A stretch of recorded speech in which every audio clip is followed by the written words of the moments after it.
complete the dark. Me.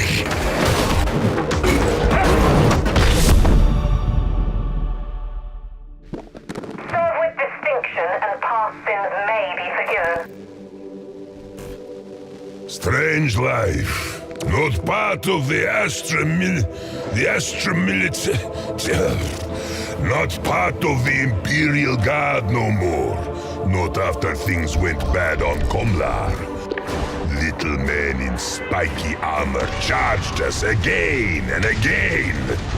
We broke them and threw them onto the rocks. But there were no medals, no food, only big, angry words.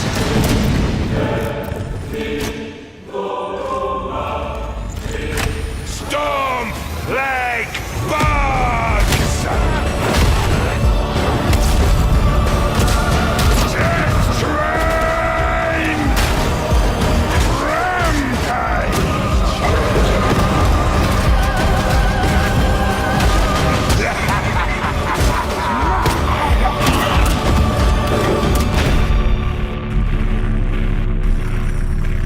Can't stop me!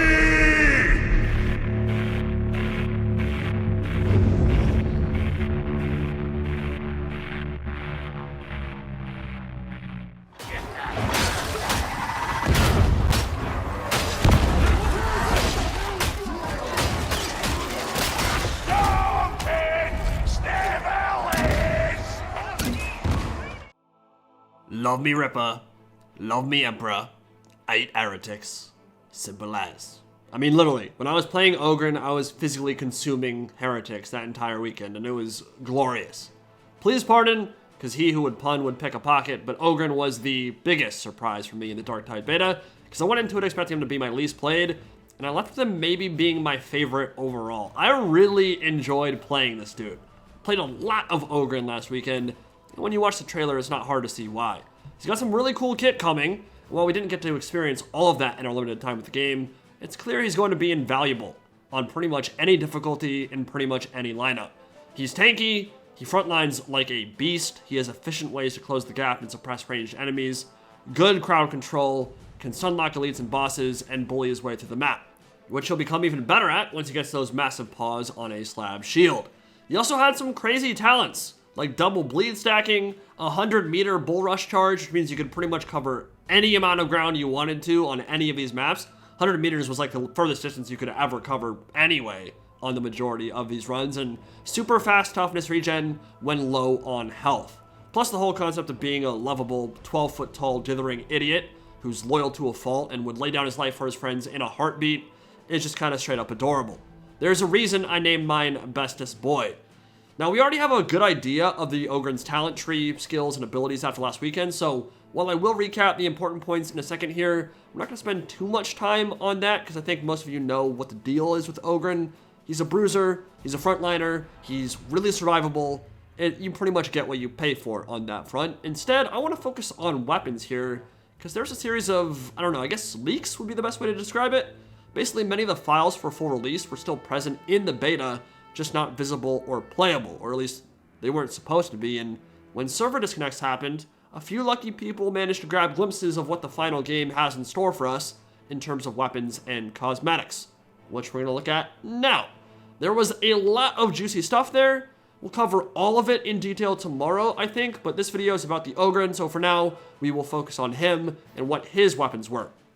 Thank you to Mr. Malonzo for taking the time to compile these. It must have taken a while, so really appreciate that. But from left to right, there appears to be a heavy stubber, a Grenadier Gauntlet, the Thumper kickback shotgun from the beta, the improvised war club, two variants of power mauls or shock mauls, one designed to be wielded one-handed, in tandem with a slab shield, the other perhaps a two-handed great weapon variant, I'm not entirely sure, but we'll see, a Ripper gun, which we know there will be multiple marks and variations there, and the Bowie knife cleaver, for which that is also true. Add the gigantic shovel from the trailer, and that is likely very close to what the final weapon selection for Ogryn will look like on launch day, but I imagine more weapons will be forthcoming pretty soon after. 4 or 5 unique range weapons, 3 or 4 unique melee weapons, and then a few duplicates like the shovel, carried over from other classes. Not guaranteed that's the final thing yet, but it's a good picture of what we should expect. Yeah, we should weep for our missing Chair Knight claws, but it does seem like that would be a logical subclass in the future for a melee-only Ogryn ripping and tearing like Wolverine, something I personally cannot wait for. But lots of interesting stuff here already. The Heavy Stubber should have people very excited. Basically a shoulder-mounted, belt-fed M60 Warpig designed to tear through hordes of enemies and lay down thunderous suppressive fire. Inaccurate, sure, but accuracy through volume is its own reward, and scything down a horde of onrushing poxwalkers with a legit machine gun just sounds fantastic. I expect it to be very good at horde clear and just putting a lot of suppressive fire down, which is an important mechanic in Darktide, because if you fire at enemies, they will stop firing at you. Gives you more time to close the gap, and if you combine that with a 100-meter charge, you should be on them momentarily. Now, the Thumper break action blunderbuss and the Cleaver we already knew about. We got to use that in the beta, but the Grenadier Gauntlet and Slab Shield have me really intrigued, because these are a quintessential Ogryn kit, and in the gameplay shown thus far, they seem very useful. The Ogryn squadrons that wield these together are typically known as Bullgryns, and they clad themselves in carapace armor, ripped straight from tanks and other armored vehicles. They advance with interlocking shields, and paste enemies on the approach with volley after volley of grenades from their launchers. These gauntlets can also double as melee weapons in CQB, and from the looks of it, the special attack might let loose with a close range blast after punching, jibbing enemies at point blank range, which looks pretty sick. We see a kind of similar feature with the Thumper from the beta, which appears to have a new trait or secondary attack that fires a timed grenade. Logical inclusion, considering it's essentially a China Lake nade launcher retrofitted to fire 40mm shotgun rounds.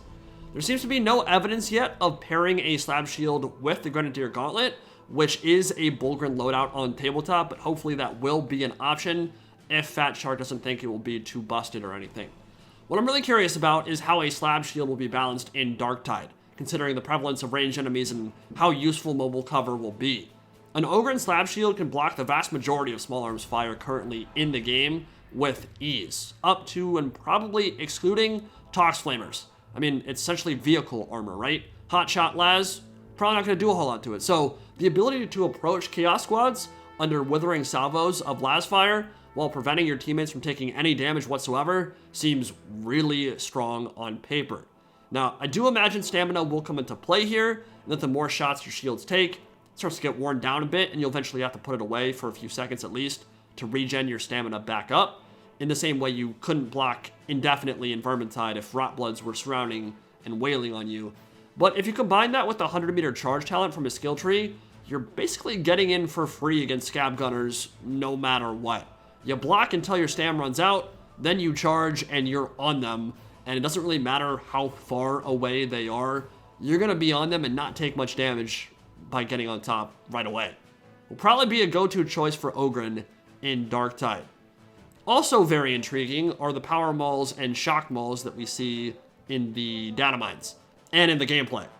I would dearly like to see a great weapon variant, two-handed kind of thing for the Ogryn, just something absolutely massive to crush people with and swing at people, and it looks like that might be a possibility given those data mine weapon images, but we know for sure that a single-hand variant can be paired with a Slab Shield for lots of bruising in close quarters combat, and as you'd expect, these can stun enemies and smash through armor, activating a special attack that locks an enemy in place and deals damage over time.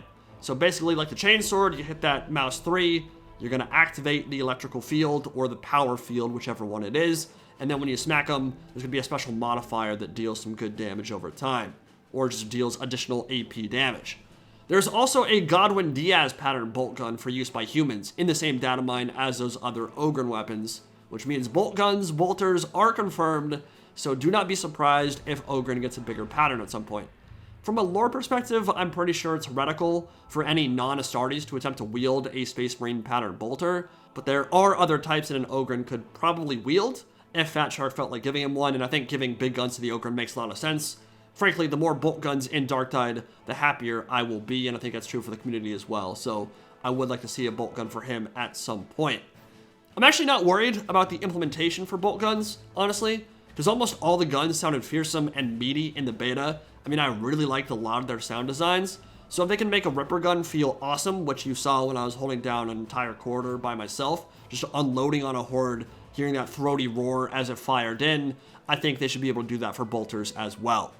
As long as they sound mean and are jibbing everything they touch, or at least a lot of it, blowing people into chunks, I'm going to be pretty happy with it. Now, there's some really cool concept art in this blog post, showing a turtled up carapace armor Ogryn with a big ass sword and a ripper gun, and a commando style Catachin Ogryn with a big old knife, taking on a horde of zombos as well. Both of which I would love to see as skins in the actual game. Said it before, but 40k just has almost limitless potential in terms of skins and cosmetics. It looks like there's going to be some good ones in the base game, but you know for sure there's going to be a lot of crazy ones in terms of DLC and stuff like that. And personally, I don't mind too much if you're doing skin DLC. I don't think they should hide all of it behind paywalls, obviously. They should definitely give players a lot of choice in terms of getting cool stuff just unlocked through progression. But stuff like Krieger skins, Elysian drop troops, that kind of thing, I do expect a lot of the really cool stuff to be behind a $5 paywall or whatever. And frankly, I don't really have a problem with that because skins don't have any actual impact on gameplay. When it starts getting into pay-to-win territory, then it becomes an issue. And then, of course, there's some real in-game renders there as well, showing what progression looks like as you level up, and a lot of that looks pretty sick too. Overall, I think the Ogryn is shaping up real nice. He's going to be an incredible frontliner in Darktide, and he has a pretty nice arsenal of weapons to choose from as well. Obviously, as we move forward, I would like that to grow even more. Charonite claws, a lot more melee weapons, a lot more ranged weapons. There's some really cool shit that they could do that we haven't quite unlocked yet, but it looks like the base kit here is going to be pretty awesome. I think overall, the arsenal for Darktide is looking more impressive than what we saw in either Vermintide 1 or Vermintide 2, and I think a lot of that has to do with the fact that you can just be more exotic in 40k when you're talking ranged weapons. I mean, the craziest thing we had in Vermintide was the Drake gun when it comes to ranged weapons, and while Flamethrower is awesome, and they're confirmed for Zealot, in Darktide, once you start breaking into Ripper guns and las weapons and all the crazy stuff that 40k has on offer, you just have a lot more to work with in terms of the 40k universe. So I think there's no question in my mind Darktide is going to be more popular than Vermintide. The fact that we were able to hit 45,000 concurrent players for a closed beta. Remember that the maximum Vermintide 2 ever saw, the max players concurrently, was 75,000. I think Darktide is going to smash those records, and I think the amount of variety and range weapons we'll have on offer here, even though we are missing out on subclasses on launch day, I think it'll make up for it in terms of the arsenal itself, and it's looking really cool. Again, we'll talk more about that tomorrow, but hope you guys enjoyed, and I'll see you all in the next one. Peace out.